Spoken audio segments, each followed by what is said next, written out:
So, Kotub, you were speaking in one of the sessions this morning. Can you tell us a little bit about what you covered, please?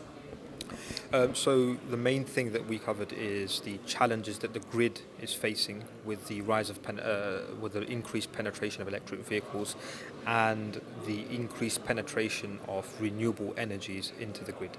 So at the moment, our grid is very linear. We have supply and demand, and in the linear distribution that we distribution system that we have, supply must always equal to demand. And as the energy supply becomes more complex with more and more renewables, and as the demand gets more complex with more penetration of electric vehicles, this becomes a challenge, and we're looking at how we can solve this intelligently. Okay. Are utilities and automotive companies working together on V2G? Well, we certainly are. So last month, in partnership with Nissan, we launched the first domestic, widely available V2G charger in the world.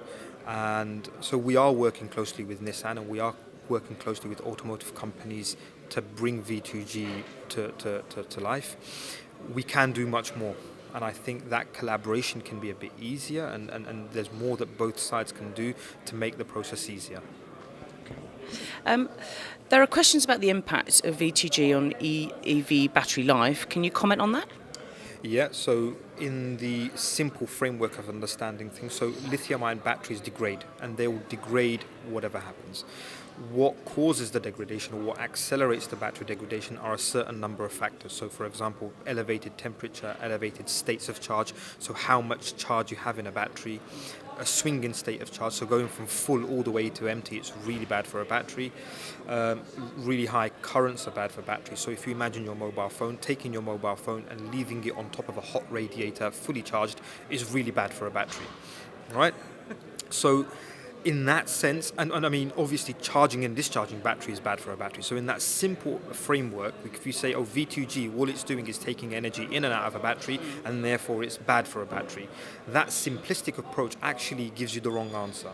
What we're proposing is an intelligent management of these things. So when you have a car that connects to a grid, our intelligent platform, which is called VCharge, asks itself, well, this car's just come in, it's linked in, it's at a high state of charge, say 95%, and it's a warm day. It's really uncomfortable.